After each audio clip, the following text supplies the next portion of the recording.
AV in your ears, that's Ambush being giving you this audio visual down the most interesting street in the world.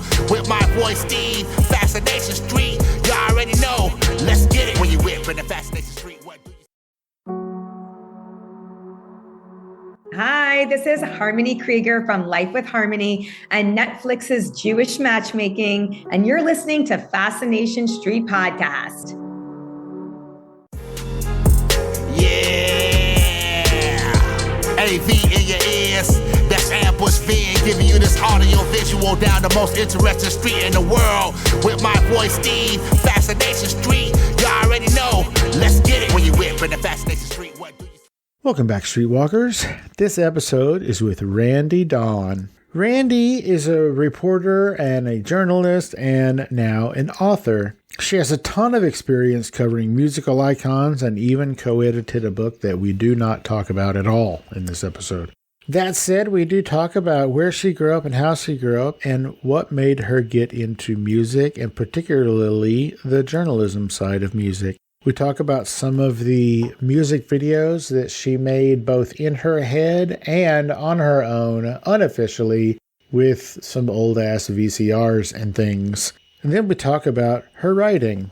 She has written for Soap Opera Digest. She was, I believe, one of the editors there. And she also is a former editor at The Hollywood Reporter. We talk about some of both of those things, and then we talk about some music stuff. She shares a fun story about how she came to know Adam Schlesinger, who was formerly the frontman of Fountains of Wayne and the band Ivy, which is how she came to know him. And then we talk about her books. She had a book that was re-released with some new and interesting chapters and content last year called Tune In Tomorrow. She tells us all about what that book is and what it's about. And that book did so well that later this fall, there will be a second book in that series. So keep your eyes peeled for that. But before that even, she has a book that came out on April 8th called The Only Song Worth Singing, and coming up in August on the 19th, she has yet another book coming out called Leave No Trace.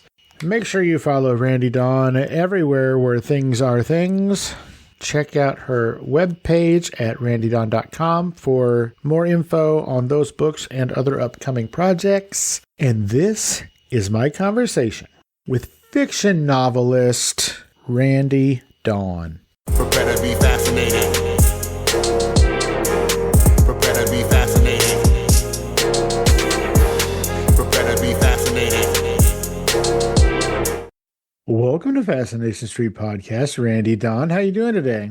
I am well, thank you very much. It is sunny here and still cold, but sunny at least. Where is here? Here is Brooklyn, New York. Bensonhurst, if you know your neighborhoods. Yeah. A buddy of mine grew up in Bensonhurst. His name is A.J. Benza. Oh, yeah. That name actually sounds a little familiar somehow. Yeah, he used to be like a gossip columnist for what's the one, the New York magazine that Billy Joel sings about? Oh, the Daily News? Yeah, that. Also the New York Times, but yes, I think I knew where you were going with that. Yeah, I think he's from Bensonhurst. Vincent D'Onofrio is from the area also. I'm unfamiliar with that iconic and amazing actor. Oh, okay. He's like everywhere, so, but that's fine. Not everybody knows everything. I love that guy. I heard he's clinically insane. He was a very interesting interview. Like, it was not an insane interview. I've had those before, but when I... Oh, you interviewed him? Yeah. I've done a ton of interviews. Hold on one second. Yeah. Randee, what I like to do is I like to start from the beginning. It helps us understand how the guests got from where they were to where they are. So first, where were you born and raised? We'll get to Vinny D in a minute. Okay. So I was born and raised in Maryland, closer to D.C. than Baltimore. Where specifically? It's a county called Montgomery County. These days, since everybody abbreviates everything, people go by MoCo. But yeah, I know. Well, I live in New York. My wife and I are going to Maryland in a couple of months, so I was just curious. Oh, right. Yeah, what part are you going to? I have absolutely no idea. She said, "Hey, let's go here, and there." And I said, just tell me how much clothes to bring. I have no idea where we're going. We're going places though, so that's cool. Yeah, it's a pretty state. They got a lot going for it. It's one of the smaller states, but we got a lot going for us. There's horses, there's the beach, there's crabs, there's Baltimore, there's all sorts of stuff. So come on down to Maryland. Okay, so you grew up in Maryland. Sure. And then what did you want to be when you grew up? What was the plan? Depends on how far back you go. So my initial plan as of 7th grade. Veterinarian. There you go. Veterinarian. How did you guess? Very accurately, but 100%. All little girls want to be a veterinarian. All of them. Well, where I was in Maryland was still rural adjacent enough. I was very much in the suburbs, but it was still rural adjacent enough that we had the Future Farmers of America. You could take an animal husbandry class, which I did in 7th grade. And a little group of us got to raise, each group of 3 had like a rabbit you were supposed to feed and clean up and just get to know how the rabbit works. At the very end of the year, they were like, okay, and now you have to vaccinate your rabbit. And I was like, I cannot do a needle on an animal. I can't do it. I mean, personally couldn't do it. And I was like, well, Mom, I think the veterinary dream is over. What will I ever do with my life? I'm in 8th grade and don't have a direction. And she was like, what do you like to do? And I said, well, I like to write. And very sensibly, because she somehow knew in her heart that fiction writing was not very remunerative, she said, well, you could be a journalist. And I was like, what is that? And so she pointed out a couple of local journalists and said, that's what they do. And, it's a reporter, but it's more than a reporter. And here's what you could do. And I just kind of took it from there. I'm like, you'll pay me for writing. I'm on board. And that became, I sort of knew what I wanted to do as an 8th or 9th grade, which is amazing and maybe a little sad, but also kind of amazing because. I don't think that's sad. I think that that is one of the more Norman Rockwell days gone by things, like we all kind of knew what we were going to be from a very early age. And nowadays, just because I guess technology and the way of the world is moving so fast. Yeah. I think half the jobs that people have didn't exist when they were kids. Yeah, or the ones that did exist are either fading out or being phased out or just completely changing. I mean, I would not, I admire anybody who wants to get into the business of journalism. But by the time I graduated from college, I was sort of advising people not to major in it. Right. I don't feel like I graduated with a knowledge about what to write. I just had the specific structure of how you write certain articles. Gotcha. When my kids were little and they were trying to figure out what they wanted to be, I have 2 kids. So I told one of them they should get into typewriter repair, and then the other one's saddle repair. So they're doing great. I would figure the saddle probably might a little bit better than the typewriter, but yeah, it's not much old-fashioned stuff. Okay, so we're going to get to everything. We're going to go all over the place. The timeline on this is going to give you whiplash and or the bins. Okay, I better brace my neck. As a kid, you used to make up stories to go along with the songs that you listened to, sort of like music videos, but before they were a thing. Yeah. Which then inspired you to write actual stories. What is the first song that you remember making up a story to in your head, kind of a music video style thing? I don't know that I could actually pin it to one single song. I started out listening to the radio, and the radio kind of spun a certain group of songs, and it was a lot of adult contemporary stuff because I wasn't cool enough to start listening to. Sure thing, nerd. Go ahead. Yeah, exactly. No, early yacht rock. Let's put it that way. I was cool. An early yacht rocker. But that's what also we played in the house. My mom, we had a weird speaker system, an intercom system throughout the entire house. And at night, my mom would put the radio on a station she wanted. So that's what I fell asleep to, and then she turned it off when she went to bed. So the whole house would fall asleep to this, or she just did it because you had an early bedtime? Yeah, she did it for me. You could turn off the intercom in your room if you wanted. My brother didn't give a crap. But we would do the top 10 at 10 and top 5 at 10 and all that. So I would listen to these songs over and over, and they just started connecting in my head.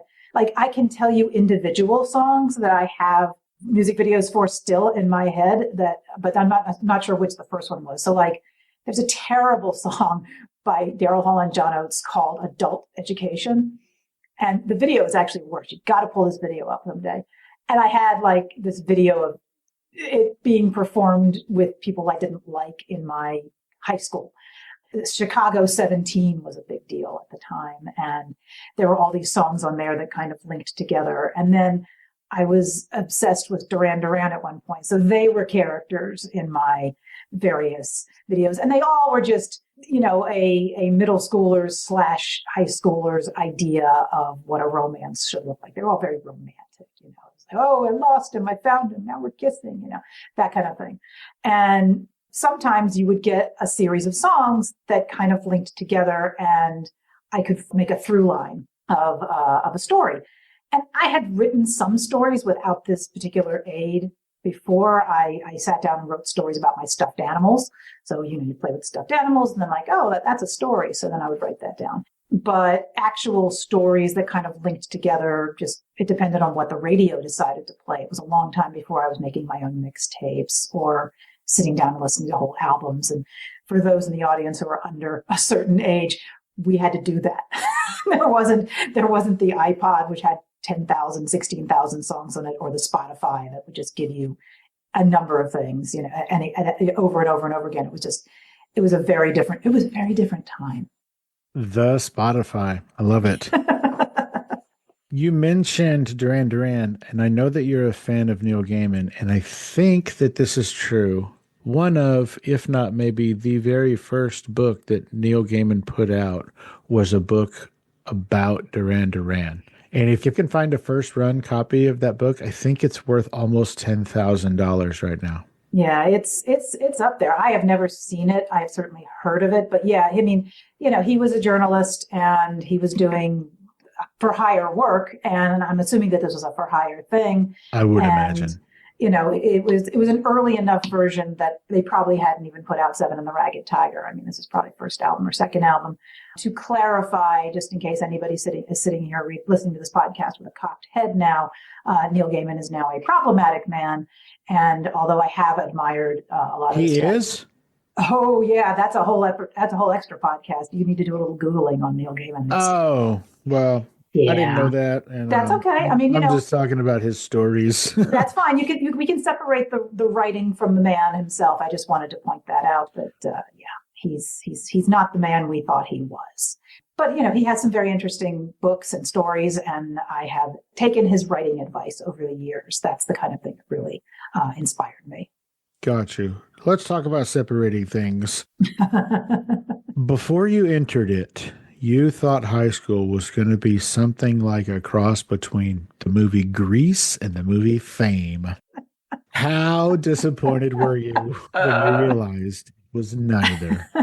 I respect your reporting on this one.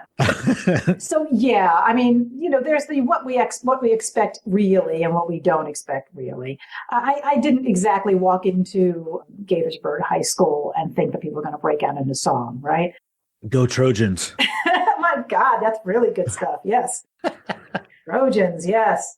That was our mascot. So yeah, I didn't literally think people were going to start to break out into song. I just loved that concept that the musical can express emotions that were just so difficult for teenagers to wrap their heads around. And I loved both of those movies so very much, Fame and Grease. And I guess I had just sort of thought that it might follow a trope in some ways, that there might be some tropiness that I would, immediately latch onto. It was, I think, maybe a way of trying to make sense of the world. You're a teenager, nothing makes sense, but at the same time, you sort of have to act like you know everything. And if you have something that you've really loved that sort of gives you what you think could be a game plan, that can be very helpful. And it was again, the world in my head and the world in reality are just, they're two different things, which maybe is why I ended up writing fantasy, especially portal fantasy, where fantastic characters mix with the modern world. I like that idea that there's a place in the world or a place in the universe where maybe these things do actually intertwine. Got you. Now, I heard an alternate theory about the movie Grease. Oh, yeah. Have you heard about this? I have, yeah, but go ahead. Where I guess the whole movie takes place, sort of it's a dream because Danny died over the summer or some shit like that. Oh, Sandy. But the idea is Sandy. I saved her life. She nearly drowned is one of the very early lyrics that Danny sings. And Sandy was dead the whole time is the theory. And it was funny because I wrote an article about the fan theories about Grease at one point. Oh. And I tried to get the author, the guy who had written the script, whose name is passing out of my head at the moment. I sent him an email and just like, hey, can you just clear this up for us one way or the other? Was that your intention, or did you even think about it? Or this is completely out of left field? And all he would write me back is, I'm writing a book and everything will be clear. And that was as far as it got. I don't think I've ever seen a book from him anywhere. So, is that person still alive? Do you know? He is, yeah. As far as I know, he's still alive. I have not checked recently, but a quick IMDb would probably pull his name up.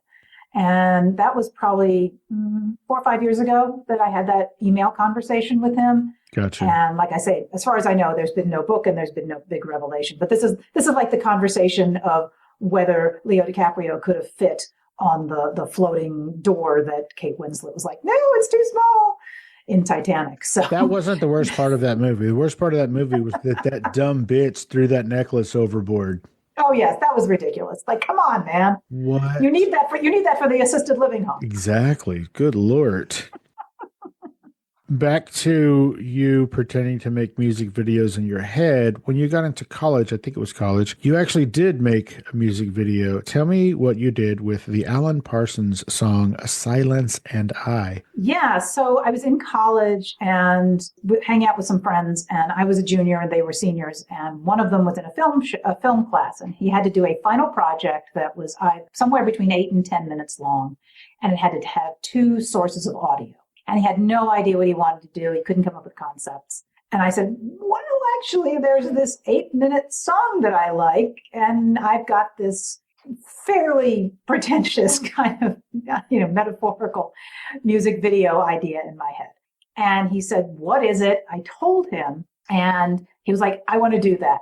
So my idea for this video, and he augmented it a little bit, which I give him a lot of credit for. It's one of my first creative collaborations with somebody, and it was neat to see how somebody could take an idea that was very much in my head, realize it, but then also find a way to make it better. So he added a couple of things, and the first audio track was the song Silence and I by Alan Parsons Project. And then at some point he added in a little bit of rustling of leaves for a second audio track.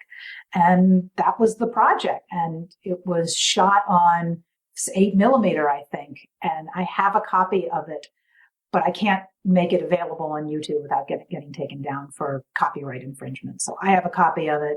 And it was basically me holding up a video camera to the screen where we projected it on a wall. So that's the quality we're talking about. Nice. But yeah, that was pretty amazing. It wasn't the first time I had actually made a music video. It was the one that I'd made with the most people, or it was most extensively done. I was very into the idea of trying to create my own. And I came home from college in my freshman year around Christmas. We had a VHS player, but you could rent a VHS camera is what it was. It was a player, but it was a camera. It weighed probably 15 pounds. And you'd carry it around on your shoulder and you'd film everything. So I had an idea for a song. I went and filmed around my neighborhood in the Maryland area where I grew up, came back, spliced everything together using the video camera and our home video tape machine. I just connected the RCA cables. And then I fed in a 45 recording of, there's an artist named Tommy Keene. He had a song called Places That Are Gone. He's like a DC artist? Yeah, he was from the DC area, exactly. He's since passed, but he was very much, I worked in a record store and we were very much all Tommy Keene fans there. And I just laid that down, put the video on top of it, and then used the 45 record for an audio input. And at the very beginning of that video, you can actually hear the needle going down on the record, and then the song starts. And that was so much fun. I thought that's actually what I really wanted to do, is I wanted to maybe get into the business of making not even films. I wanted to just make videos. And then when I went to my study abroad in England in my junior year of college, I actually worked at a music video firm that made videos for Ultra Vivid Scene and the Sundays and Depeche Mode, and even while I was there, even Tina Turner. So that was actually pretty exciting. Wow. You said some of my important years there with Depeche Mode and the Sundays. Good God. Oh, yeah. And then, of course, who didn't grow up with Tina Turner? Good God. She was amazing, amazing woman. We are lesser for not having her anymore. That is the truth. Also, I think maybe you made a video or two. You did like some Amy Grant stuff, right? I did. You were cool.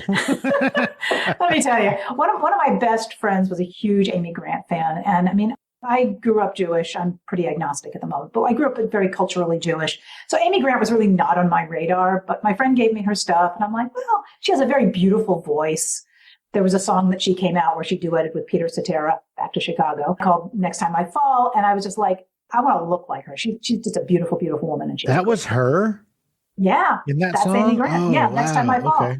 Wow. Like that was my ideal. Like I didn't want her that way. I just wanted to be her, you know?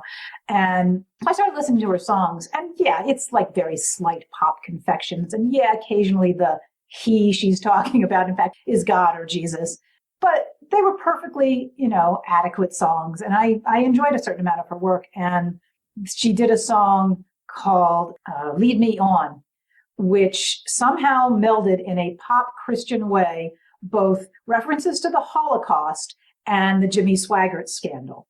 And I said to myself, Randee, you should make a video for this. And I have no idea why I did, but I got my friends to appear and I found old footage. And I, again, using the video cassette to video cassette classic format, spliced it together. So I have a version of that, which again, not available on YouTube for various reasons. One of which is they would just simply take it down for copyright violation. It's so terrible what they do, because I have interviewed a ton of musicians, probably 225 musicians or something like that. Amazing. Thank you. And every single one of them, I ask if I can play one or more of their songs. And even if they wrote the damn thing, YouTube does not care. They don't, quote, take it down. They just put it on a list. It just says like copyright infringement. You know, I can't make any money off of those, which is fine. I don't give a shit. But like when they first started doing it, like you said, they would just take it down. It was just unavailable. After about 100 times, now it's available. It just is flagged as a copyright infringement. Like Joe Bouchard, founding bass player of Blue Oyster Cult. Mm-hmm. I had him on, and his solo work, he owns them. And even he got notified that video was, that my episode was taken down. And he emailed me. I was like, I tried calling. There's no person. It's all robot. Like I can't, like even the artist doesn't know how to get around that. And it drives me insane. Oh yeah. If you want to, I can get into the discussion of trying to secure rights for lyrics that appear in the book that's coming out in April, The Only Song Worth Singing. And if we're going to get to that later, we can save it. We're going to get to that later, but okay. I definitely am going to ask you about that, because that sounds fascinating. Oh, real quick, since we're talking about music, you wouldn't happen to be or know the Randee Dawn that helped executive produce the Trashcan Sinatras album Wild Pendulum? Well, that's the classic executive producer where I didn't lay hands on anything. I just gave them some money to help them make it. I did that too with an artist recently. It was very fun. Yeah, the Trashcans, they actually ran an Indiegogo to raise money to make that album. And Indiegogo shut down without ever giving them that music. And so they were totally classy by putting my name on anyway, even though they didn't get my money. Shut down without giving them the money? The money, yeah. Yeah, the Indiegogo like went bankrupt or did something, but I spoke to one of them later and they're like, yeah, we never saw any of that money from that campaign. So they made the album and they put my name in there anyway, even though they clearly didn't have to. But yeah, the Trashcans are probably my just longest lived all-time favorite. I had no idea about Indiegogo. That is insane. Yeah. What a wonderful statement of our times, current day. Good God. Well, okay, so if it's not Indiegogo, I don't want to slander anybody, this company, whatever it was, they went under or they... Oh, okay. So if I misspoke about Indiegogo, I apologize, but it wasn't Kickstarter is the point. It was one of the other ones that was specific to music. Got you. Well, that is rough. Mm-hmm. What's your favorite song on that album? On Wild Pendulum? Uh-huh. It's been a few minutes since I actually saw the album. I'm a little bit more expert on the earliest stuff that they've done. It's kind of like where you love the band when they first come out, and then they sort of shift gears a little bit here and a little bit there. And it's like, well, nostalgically, I still love them. And I do occasionally love a song here and there, but I am not like the word-by-word expert that I used to be. Gotcha. Hey, Streetwalkers, here's a word from our sponsors. Pull pull up a chair, make a pallet, or take a knee and tune in to Landon Talks with Kate, a conversational podcast blending humor, southern charm, and insightful discussions. We'll sip on some sweet tea and deep dive into topics ranging from caftans to collard greens, from art and literature to health and wellness, to internet trends and entertainment, and so much more. Expect listener questions, personal stories, and exciting special guests. Perfect for those of y'all who love to chat and learn something new every week. It'll be a relaxing good time full of laughs and a lot of heart. Y'all come hang out with us everywhere podcasts are found. Let's get back into it. Tell me about the Ivy Vine. So the Ivy Vine was the fan group / webpage / mailing list for the band Ivy. Ivy was this sort of dream / jangly pop band that started in the mid 1990s. I was one of the first people who interviewed them. I did an interview for Alternative Press magazine, and we really hit it off. The main songwriter, Andy Chase, was originally from Maryland, and so we had kind of had that connection. They were also writing songs I just really loved. I've always been a big fan of. It's like a happy sound in the music, but the lyrics are like small stilettos that are stabbing you and giving you all sorts of dark feels. And they were doing a really good job of that. The lead singer was Andy's wife, Dominique Durand, and she was French, and she had this wonderful sort of soft, croony kind of voice. And the third member of the band was Adam Schlesinger, who went on to, yeah, exactly. I'm still just wrecked by that because he went so early in the COVID pandemic. But he went on to do amazing things with Fountains of Wayne, and he wrote for Broadway shows, and he was with My Crazy Ex-Girlfriend. He wrote the music for that. So he got an Oscar nomination for writing That Thing You Do. Like, they all were amazing, but Adam kind of broke out and just became amazing all on his own. Anyway, because I had done the earliest interview, I kind of had a lot of information that many people didn't. We did have the internet, but we didn't have the internet we have today. Wikipedia didn't exist. People who didn't know a band really could be left hanging to find out anything about them.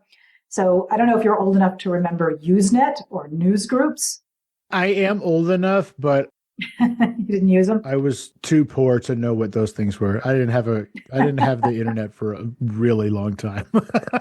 That's fair. I mean, so for those who are listening to this but may not remember, these were public message boards that basically were tied to different subjects. So you'd have alt.music. And then fill in the blank. So alt.music.ivy, alt.music, whatever.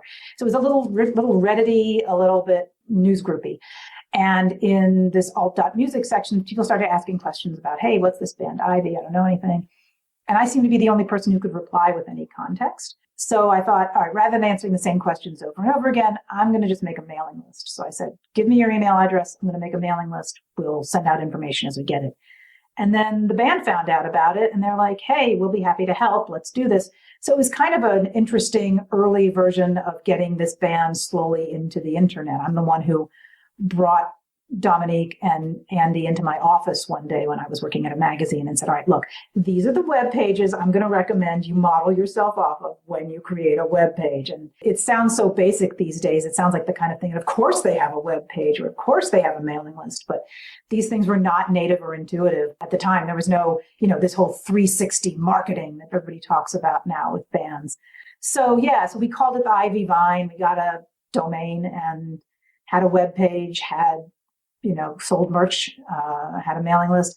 I eventually passed the mailing list off to somebody else, and we got rid of the domain, and it just kind of faded out as Ivy sort of began to fade as well.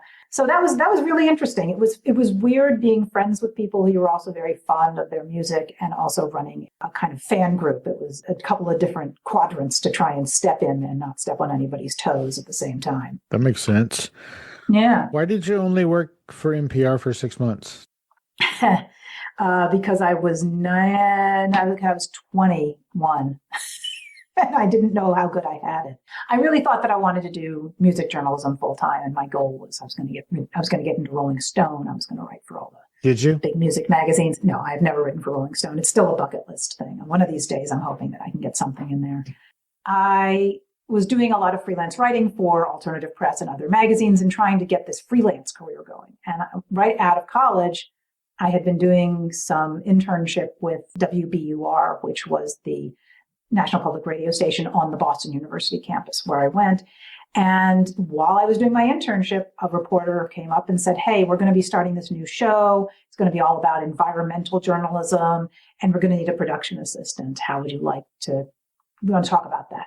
So we talked about that, and I got hired. Like, it was the easiest job interview ever. They came to me with this brand new thing. I said, here's what I can do. You've seen what I can do. And boom, I had a job with an NPR radio show and did not respect it at all because I just was not an environmental reporter. Like, this was not of super big interest to me. I was like, I just want to do music journalism. And I thought, oh, well, I'll just sort of half-ass my job and I'll put most of my attention into the freelancing. And about 6 months into that, they came to me and very kindly said, we can just get an intern to do what you're doing. And I don't think we need to pay you. So bye.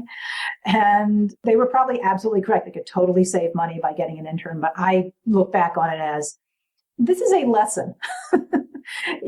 Learn from this, that you had a job. You had a really good job right out of school, and you didn't put the effort into it. You should have put your whole ass into it instead of just your half ass. So that's just one of the turns that life takes. Who knows? Maybe I would still be with NPR these days. I mean, I'm a huge fan of NPR, love a lot of the shows that they put out. We didn't know podcasts were going to revitalize the whole concept of what radio could be and could do. So kids, if you get a good job right out of college, nurture it a little bit. 6 months is not nice to have on the resume. But it is kind of cool to see NPR on your resume. Which came first, Hollywood Reporter or Soap Opera Digest? They honestly happened almost around the same time, because after the NPR job in Boston fell through, I started doing a lot of temp work and freelancing on the side. And at some point I said, I'm going to get more freelance jobs if I live in New York rather than in Boston. And that was absolutely true at the time. If you didn't live in LA or New York and you wanted to do freelance music writing, you just weren't going to be taken as seriously. It's like, why can't you be there?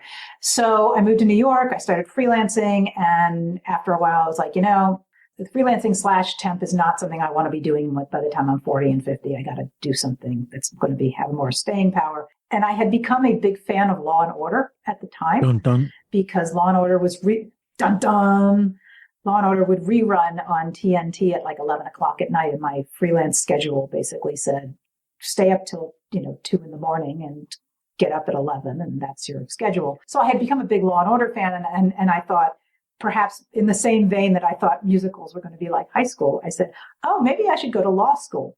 So I ended up doing a continuing education program through New York University to get a paralegal degree, because I thought that's not going to cost as much. It's only a year commitment. If I hate it, I'll be out in a year. If I don't hate it, then maybe I'll go to law school. While I was in the paralegal program, I met a woman whose brother-in-law was the bureau chief for the Hollywood Reporter. And I said, I have all these clips. Do you think they might want freelance? I'd never written for the business trade side of things. And she passed my stuff along and I started freelancing. Well, I finished with the continuing education program, never got a job at all, didn't even try as a paralegal, because right around that time I finished that program, I had applied for a job from the New York Times. It was literally a job that was about half an inch thick in the job listings of the New York Times, which basically said, they needed a writer, an editor, soap opera knowledge, A+. And I was like, I know about soap operas. I know they're a thing. I know they exist. They're a thing. I was a big fan in high school. I watched General Hospital a lot in high school. Yeah, so I got called back from this. I had applied for the classic old-fashioned, sent in the resume to an address, got a call back, and did a little interview for Soap Opera Digest and got hired as a feature writer there. So I was freelancing for the Hollywood Reporter on the side while I was doing Soap Opera Digest, and having learned from my NPR stint, did put my whole ass into the Soap Opera Digest job, but still spent my weekends and evenings doing the freelance for Hollywood Reporter, because extra money means you can eventually, pay for a mortgage, or at least you used to be able to. And that was eventually how I got myself a co-op by the time I was 30. So if I hadn't done both of those things, I would never have been able to save up the money. Oh, nice. But yeah, they happened around the same time. So when you worked for Soap Opera Digest, a lot of what you covered centered around One Life to Live. Mm. Is that back in the Nathan Fillion days? It was post-Fillion. He certainly was somebody people remembered, but I actually started out with Another World. And then they moved me, the reporters all had beats. So like your beat was the show. And I started out with Another World and then got moved to One Life to Live after I sort of screwed up with Another World in one way. Oopsies. Yeah, oopsies. Then I was on One Life to Live. But that was the era. There was all this history that was going on with One Life to Live. I loved the history of that show because back in the late 60s, when it was really getting started, they did a lot of social awareness stuff and health-related things. And it wasn't a PSA, but they would talk about subjects that people weren't necessarily, they didn't have the ability to talk about, weren't being talked about. There was a lot of progressive stuff, like one of their earliest stories was about a main character who was Black, but she was passing as white. And they sprung that on the audience, one afternoon. They kind of had this social progressive aspect to them. It wasn't just big old trashy weddings and Not My Daughter or that kind of stuff. That stuff all happens. And there are many, many crazy, wonderful, crazy storylines that One Life to Live eventually did. But I really loved looking at their history because they had a lot going for them, especially very early on. Love that. Did you ever work on Passions? I wrote about it for sure, but that was not one of the ones that I covered. But yeah, Passions was just like this fabulous, fabulous train wreck. It was bonkers. One of the actresses I interviewed did a couple of years on that show, and even she was like, that show's just crazy. Oh, yeah.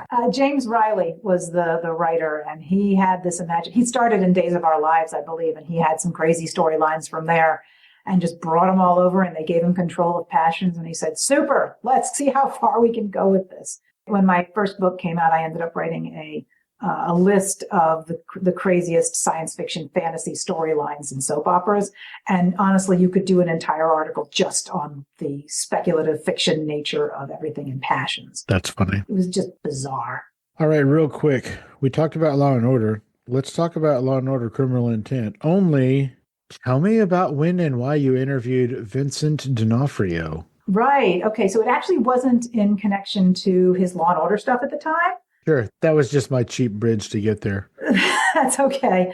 I spoke to Vincent D'Onofrio in relation to Godfather of Harlem, which I believe is still on Epix. It's like in its 4th season, 5th season, possibly 8th season. I don't know at this point. He was in Godfather of Harlem with Forest Witaker. And I was doing a big article for Emmy Magazine. So I had to interview everybody, and I got Vincent on the phone. And I had read in Wikipedia that he was originally from Bensonhurst, which is where I live now. So I was like, where in Bensonhurst? So he was immediately warmed up. Not that he wasn't warm to begin with, but he warmed up once we sort of had this local connection thing going on.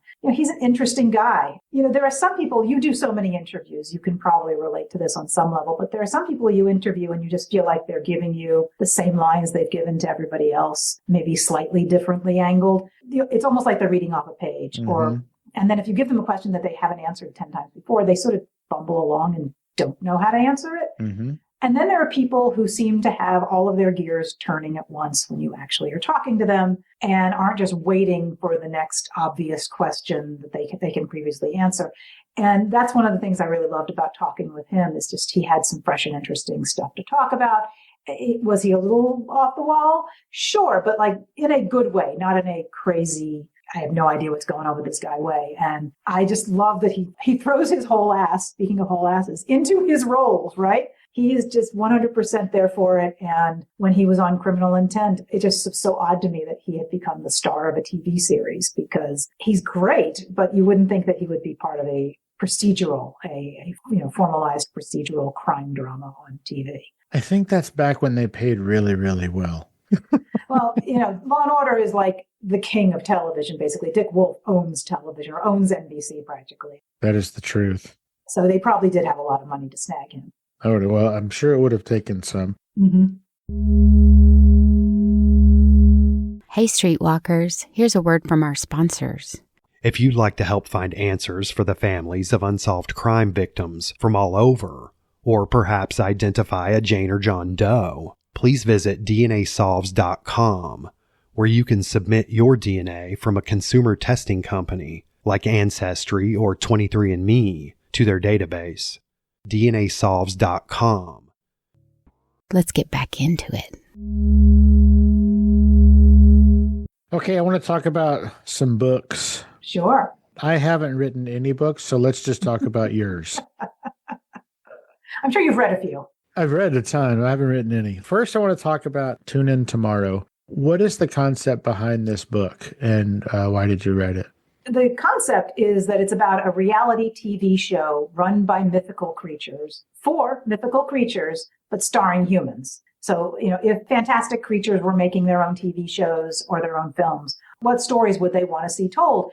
And they wouldn't be writing about magic and dragons and castles. They would want to write about the stuff that was exotic to them, which is really kind of the mundane things of our world. What is embezzlement? Why must you drive a car? How does that work? And when I thought about that aspect of it, I was like, okay, this could be a really funny story if we had a sort of a soap opera-esque type show in which it was starring humans, but it was all written by these mythical creatures who did not know how humans worked, but they just kind of wrote these very elaborate soap opera-y type scripts for them. And then they were all behind the cameras. The only people, when I was at Boston University and I worked at a TV show there for local cable access, the students did everything behind the scenes. If you were on camera, you were a pro and you were a non-student. And that sort of fed into this idea of a divide between those who were learning about it and those who were the pros. But I was at Soap Opera Digest a bunch of years before I started writing this book, but I'd always wanted to have a story that was set as part of a soap opera universe, because there was just so much. Actors are fascinating and actors are weird. And I just thought, what if we had an actor who investigated mysteries, but his full-time job was on a soap opera? I carried that with me for a long time, but didn't write anything about it. And then I had an agent, and I had 2 novels that this agent had shopped around, and they hadn't landed anywhere. And she said, maybe you should try something a little different. And I thought, all right, well, different would be funny, because I've been writing more serious books. I still wanted to stay in the fantasy vein. There's a company called Choice of Games that has a website, and it's text-based, almost like choose your own adventure type games that are on the internet. And they have a bunch of games. It's a great company. The woman who was in charge of recruiting people, I'd often see her at conventions, and she was like, you should write for us. And I said, well, here, I have this idea. It's kind of an all about Eve scenario, but at a soap opera. And could we do that? And I started writing that for them. And then it got too complicated, and they wanted me to do all this coding and everything to make it so that if you did X, Y happened and all that. And it just kind of broke my brain. And I said, look, this is not fun for me now. Can I take this and go my separate way? And they said, absolutely. We didn't sign you for anything. You're good. So I took that story, and it became, I had already had this outline for it, and I put it into a fantasy universe, and that became Tune In Tomorrow. Originally, there wasn't this fantastical element to it, but then I liked making it funnier and also more relevant to the audience I already had in fiction by making it fantastical, but also embedded in pop culture. They often tell authors, write what you know. And I think when you're 18, 19, 20, 22, what you know is the life of an 18, 19, 20, 22-year-old. And so you get a lot of memoir-ish literary confections that some people like, and I personally do not. By the time I was writing Tune In Tomorrow, I had, 15 years as a journalist, and I knew what the behind the scenes was like. I knew what it was like to interact with actors and how they interacted with each other. And I felt like this was the thing that I knew how to write. So that's the origin story behind Tune In Tomorrow. Now, this was your first book that you actually had published? It's the first novel. I had a nonfiction book called The Law and Order SVU, Unofficial Companion, that I co-wrote. And that came out 10 years before. Okay, so you said that you wanted to sort of cater to the audience you already had, the fiction audience. If that was your first fiction book, where did you find a fiction audience? How did you already have a fiction audience? Well, the idea that I personally, people came to me for fiction, that's probably overstating. I had written a bunch of short stories that were fantastical based, a little horror based also. And those had been published in anthologies or online in magazines. I thought initially, well, if I'm never going to get published traditionally, maybe I should try the Amazon self-published thing. And I took a bunch of those short stories and made a short book that I could sell at conventions when I went to conventions. So I had these short stories, and I also was going to a lot of science fiction fantasy conventions all over the country and was selling these books at a table with a networking group that I was a member of called Broad Universe. I was learning how to sell the books, what would work and for whom. I didn't want to write a book that wasn't something I was passionate about just so it would go to a certain audience. But it didn't make a lot of sense for me to write some sort of straight up comedy book that maybe didn't have a speculative fiction element. By looking at the speculative fiction element, what I was really happy about is as I got more into the book, it allowed me to explore bigger questions within the speculative fiction universe. I mean, yes, it's a funny book, but there's a conversation at one point about what the nature of immortality is like and how that actually is not the amazing, wonderful thing many people might think it would be. There are characters in the book who are essentially immortal, and they talk about how they can no longer live in the real world. I mean, the older you get, the more aware you are how hard it is to continue running in place, to feel relevant, to feel like the world is relevant to you. And it's very easy to sort of stop and say, nope, this is my stopping point. Everything else is bad. Everything I know is good. I am now a grumpy old person. So imagine if you had 100 years working at the same TV show, going home to the outside world no longer makes sense. It actually opened up my inspiration and my interest in exploring some of these topics. And I'm very glad that it turned into this fantastical speculative fiction, but humorous book. Now, it must have been well received because rumor has it that there is a second book in this series that's supposedly going to come out this fall. Is that true? That is true. Solaris published the book. Solaris Nova, which is now one of their imprints, wanted to do 2 more in the series, actually. I have already written one of them called We Interrupt This Program, keeping the TV theme. It's in the universe of, it's not really using the same characters, but that one's coming out in the fall. I'm waiting to do some edits on that, and that one will be out in the fall. And then I'm also writing the 3rd one, which tentatively is called Don't Touch That Dial. That one will, in theory, be out in 2026. So like if this is your jam, if you like Tune In Tomorrow, I can promise you that there's 2 more that are of the same flavor that are coming your way. Now, how excited were you when you got the call that they did want more in that universe?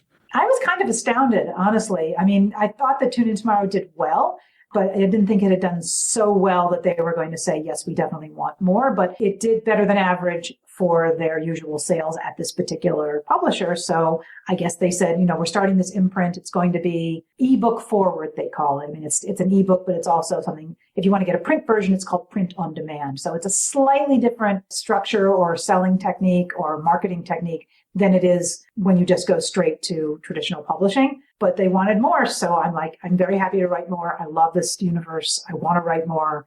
Writing funny is exercising muscles that I don't always get to do otherwise. So I was really surprised also because right around the time I was signing that contract, the folks over at Arc Manor picked up those 2 books that didn't sell prior to Tune In Tomorrow. And those 2 books are coming out this year. So I have 3 books coming out. Now, one of those books that didn't get picked up and then did later, I believe is called The Only Song Worth Singing? That's correct, yes. Tell me about this book. What is this book and when should we expect it?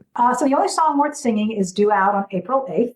Oh. Yeah, it's coming out any minute now. The second one will be out. Congratulations. Yeah, thank you. Hey, Streetwalkers, here's a word from our sponsors. Let's get back into it. So The Only Song Worth Singing actually was written long before Tune In Tomorrow. I started writing it when I was in college. Was The Only Song Worth Singing the first book that you shopped around? Yes. Yeah, that was the first one. That was the one that That's the one that got you your agent? Got me my agent. She shopped it around, thought it should have landed somewhere. It just simply didn't. But I always felt very strongly about it. I had been writing it and rewriting it for many years. I felt like it had gotten into a stronger and deeper place by the time it got picked up. So I'm very happy about that. It is about 3 friends who've grown up together outside of Dublin in Ireland. They are on tour in America in the 1990s for the first time, and they are being pursued and bedeviled by these Irish mythical fairy creatures who have come over the Atlantic to find out what they're made of. And basically it turns their whole lives upside down. So there's a lot of backstagey being on tour in the 1990s through various cities on the East Coast of the US. There's a lot of that background because that's very familiar to what I was writing about anyway, along with this fantasy element of one of the fae creatures. She's the fairy mistress. In Irish, it would be the Leanhan She. That's what I was going to say. Yeah, and the fairy mistress is this sort of succubus character or succubus / vampire. She inspires the poets. She inspires you to write and create great things, but then she sort of sucks your life away at the same time. So this is why the poets die young, right? You know, you hear about, oh, so-and-so died and she was only 27. That's because they were inspired by this particular malignant muse. She stole their souls at the same time. So one of the characters in the book gets attached to her and not good things ensue. Let's put it that way. And that's coming out April 8th? Correct. Yeah. The Only Song Worth Singing, April 8th, guys. You have another book. I do. Leave No Trace. Is that one of the two that didn't and then did get picked up? Correct. Yeah. Leave No Trace was the second one my agent sent out, the one right before she said, maybe you should try something different. Leave No Trace went out and nearly got picked up by a publisher. And there's something called the acquisition meeting. So you get an editor who's excited about it. They take it to the big company meeting and make the pitch as to why they should buy this book. That's the acquisition meeting. And it didn't quite pass the acquisition meeting. So, okay. I mean, it was an advance. I mean, I was moving forward. I was getting to an acquisition meeting, but it still didn't get picked up. And Leave No Trace is loosely connected to The Only Song Worth Singing. Both of them reference this sort of mythical fairy world called the Green Place, that the characters call the Green Place, but they are completely separate characters. In Leave No Trace, we have a young woman who has grown up for various reasons. Her father brought her there when she was very young, has grown up in the forest and is like half wild, essentially. And she has made a friend out of this magical creature called the Gilly Doo, which is the green man of the forest and is known in Celtic and Scots Celtic specifically, folklore. Then the musicians enter. We have a songwriter and her best friend, the singer, who's kind of this Justin Bieber-ish character. They decide that they need to get away from the hustle and bustle of celebrity musician life, and they decide they want to go camping. As you know, when people go camping, things generally don't go well either. So these two groups kind of clash, and the backdrop of all that's going on is that even though we aren't participating in it, we hear about the fact that there is a war going on between humans and magical creatures. That's going on. And again, the two don't have to be read together. They are standalones. And if I end up writing a third book, that will clarify more of the connection because I have a third book idea for that universe. What's going to determine whether you get a third book? Whether they sell well, I think. I mean, I may still write it anyway. I could try and self-publish it or get it to another publisher if this publisher doesn't want it. But if Leave No Trace and The Only Song Worth Singing sell well, then I imagine the publisher will come back and say, look, if you've got a third, let's do it. So if you like them well enough, buy them. So when does Leave No Trace come out? Leave No Trace is August 19th. Same publisher? Same publisher, Arc Manor Cazik, Caezik. How cool are you right now? You know, it's almost an embarrassment of riches. Almost. You have 3 books coming out this year. Okay, it's an embarrassment of riches.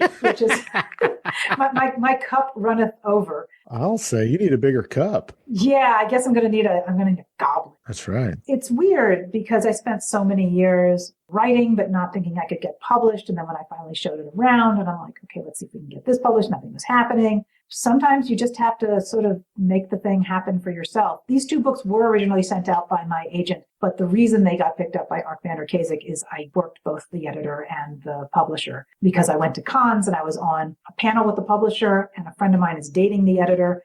And I just stood around with them and said, I have these books. What do you think? And they're like, we'll look at them.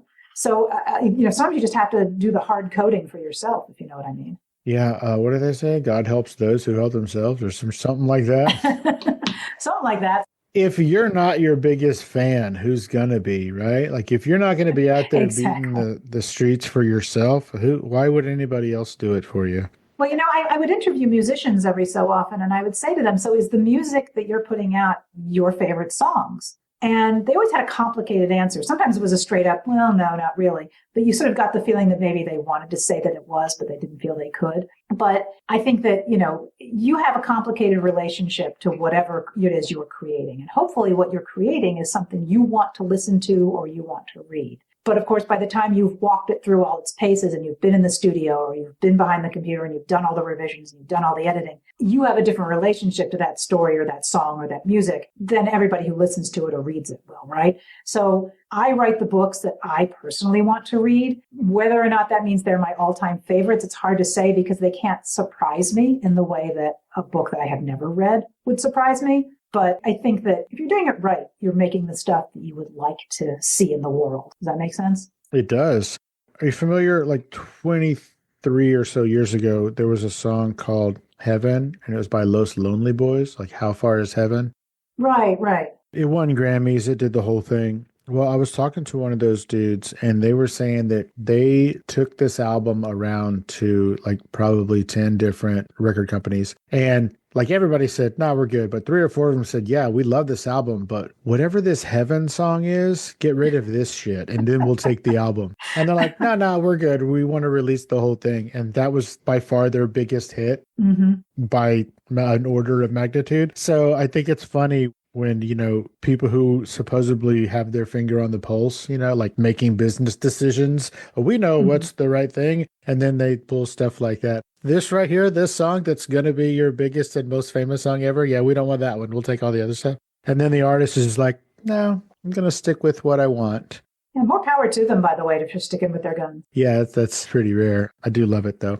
Okay, so we have Tune In Tomorrow, which is out. It came out, I think, last year. It's available everywhere. Was it last year or year before? Well, it came out in 2022, but then Solaris Nova reissued it with an additional chapter, an epilogue chapter, and a new cover. Okay. So you're not wrong to say it came out last year. It also came out 2 years before. Got you.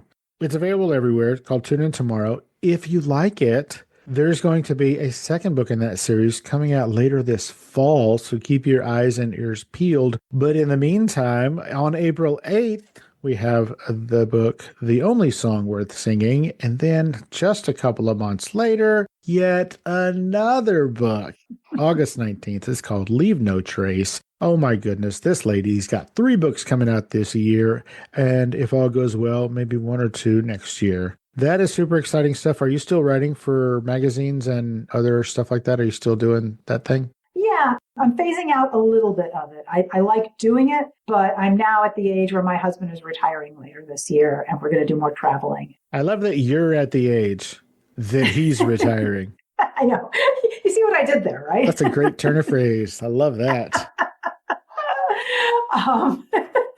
So, you know, the focus that I had been doing on freelancing and regular income earning is not as critical as it had once been. So I'm phasing out a little bit of that, but I do still write for the Today Show's website, today.com. I still write for Variety here and there. I still write for the Los Angeles Times, the Envelope, which is their awards section. And then there's another site called Gold Derby that I also write for. So here and there, but not quite as much because I'm really trying to reserve as much time as possible to put it into my fiction. Well, that is fantastic. We talked about the books. We talked about the things. You know, since you're sort of slacking a little bit on the writing for magazines and whatnot, maybe in all of your time and travels, you can just call up all of your friends that you've interviewed before and start a podcast and just interview them there. Is that what you did? Well, I don't call up all my friends, but yes, it is a fun thing to do on the side and stuff. It's a blast to get to speak with people and then share those conversations. You know, podcasting's taking over the world is all I'm saying. I love the idea. It's a skill that I don't have all the editing skills for. Trust me when I tell you that 90% of the podcasts that come out are unedited. Yeah, and the problem is they sound that way. That is true. But even some of the biggest podcasts out there, they don't edit. Mm-hmm. I guess you don't need to. I do, but I guess there's nothing. There was one topic we mentioned a little earlier, which I can talk about or not. The lyrics? Yeah, getting the lyrics into the book. Yeah, which book is that? So for The Only Song Worth Singing, there's 2 sets of lyrics that I wanted to have in the book. There was actually 3 originally, but the process of getting all 3 of them, I succeeded with 2, and I chickened out on the 3rd. I actually managed to contact all 3 artists, one of which was, there's a band in Boston called Tribe, and they had a song called Joyride that I really wanted to quote, and I managed to contact the singer who had written the song. So when you're quoting this, are you putting all of the lyrics in, or just... No. It's a select couple of lines, basically, to sort of lead off each chapter, or at least off each section. You had to get permission? You couldn't just credit them? You know, there is something called fair use. Mm-hmm. And you can probably get away with a couple of lines in most cases. I was not really comfortable with that. I didn't want it to be something that come back and would bite me. Didn't want to seem skeezy. Yeah, you know, I mean, look, I also very much support the idea that the artist deserves to get paid. I'm an author, I deserve to get paid. So do artists. So that's fine. But they don't make it easy. And even after I contacted the guy who had written the song from Tribe, he said, yeah, it's fine with me, but I don't know who owns the publishing. I'm like, ugh. So then I went to the next one. There's a band called the Waterboys. They've done a couple of different songs. One of the ones that people know the best is The Hole of the Moon. It's kind of this Celtic rock sound that came out in the 90s. I really wanted to use some lines from The Big Music, which really tied into my themes in The Only Song Worth Singing. And through somebody else, I managed to get the name of their agent, big-time music agent Danny Goldberg. Oh, Danny. Yeah. And he was terrific. He's like, yeah, Mike would be fine with this. I'll check with them. He gets back, Mike is fine with this. I'm like, great. But who owns the publishing?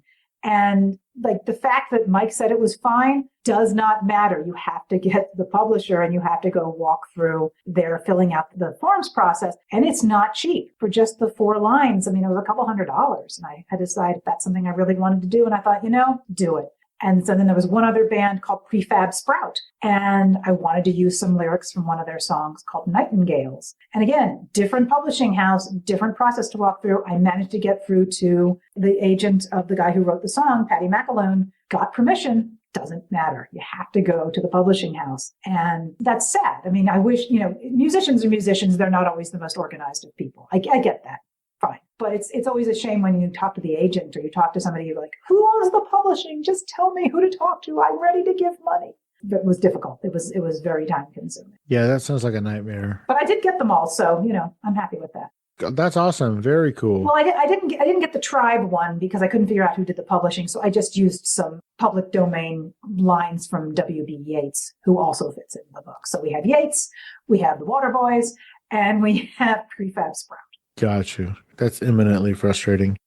I can't even imagine how much of a head banging on a table that must have felt like, particularly when you think you're doing the right thing, you're going down the right path, and you get all the yeses, and then they're like, "Let's go with me," but I have no idea who Right, who actually can give you permission, but it ain't me. So you gotta talk to my mommy. Who's my mommy? Exactly. Well, you got to talk to my mom, and she's not home right now, and I don't know where she is. Yeah, exactly. She doesn't have a phone. Right.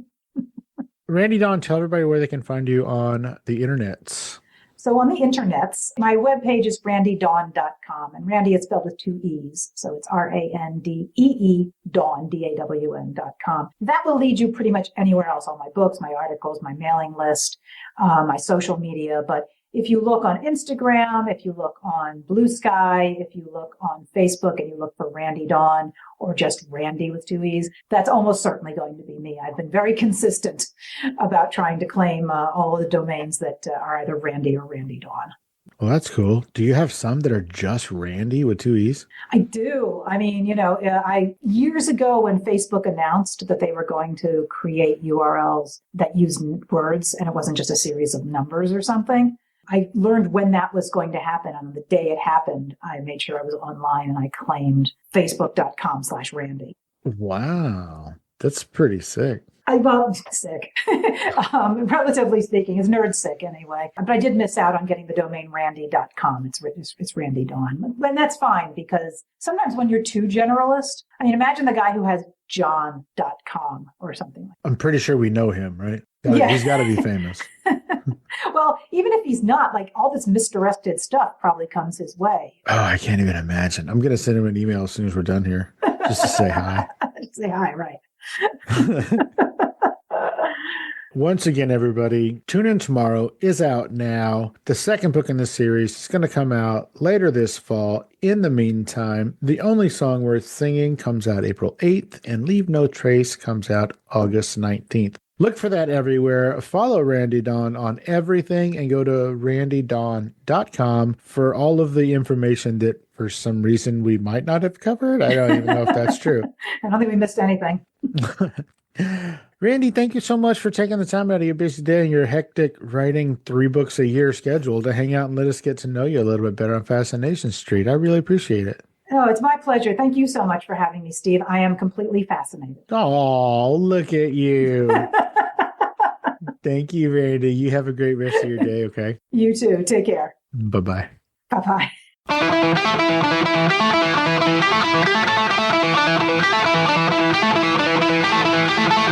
Opening music is the song FSP Theme, written, performed, and provided by Ambush Vin. Closing music is from the song Say My Name off the 2021 album Underdog Anthems, used with permission from Jack's Hollow. If you like the show, tell a friend. Subscribe and rate and review the show on iTunes and wherever else you download podcasts. Don't forget to subscribe to my YouTube channel. All the episodes are available there as well. Check me out on Vero at Fascination Street Pod and TikTok at Fascination Street Pod. And again, thanks for listening.